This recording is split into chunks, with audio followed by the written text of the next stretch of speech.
Magandang araw po sa ating lahat.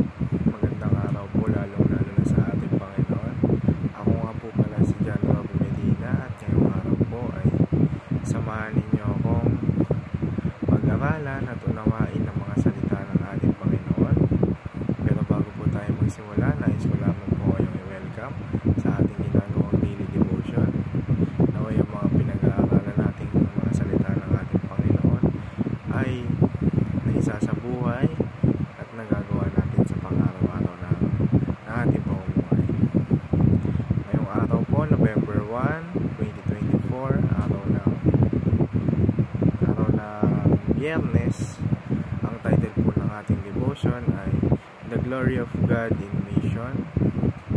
At ang versikulong ating uunawain ngayong araw ay mula sa Psalm chapter 96 verse 3. Sinasabi dito, declare His glory among the nations, His marvelous deeds among all peoples. O sa Tagalog naman po, mga awit, kapitulo 76, versikulo 3. NIV version. Pinayag ninyo sa mga bansa ang kanyang kaluwalhatian, ang kagilagilalas ng mga gawa sa lahat ng mga bayan. At para naman po sa ating katuruan ngayong araw, unang-una po, declaring the glory of God is our mission.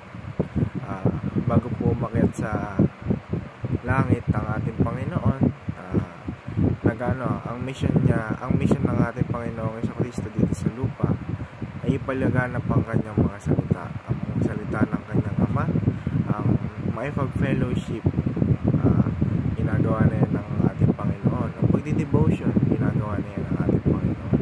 Noon pa man, bago pa sumikat ang araw, nagde-devotion na yung ating Panginoon, nagbubulay-bulay na siya ng mga salita ng ating Panginoon. Kaya ganun din tayo, declaring the glory of God is our mission.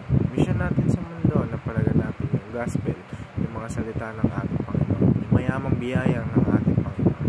Yan ang mission natin sa mundo. Kalawa naman po, our goal is to make God known in all nations. Kaya nga ng sinabi ko nung una, goal natin na mga pang-akay, mga pang hikayat na sumampalataya sa ating Panginoong Jesucristo. Hindi lang to about sa sarili natin, hindi lang to about sa pamilya natin, kundi palaki ng palaki yan sa komunidad, sa rehiyon, sa bansa, at maging sa buong mundo.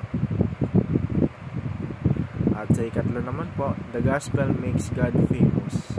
Ang himala ng Panginoon, ang biyaya ng Panginoon, ang kanyang kapangyarihan, kaya siya naging sikat sa buong mundo. At para naman po sa ating application, muna, tell people about God's work on the cross.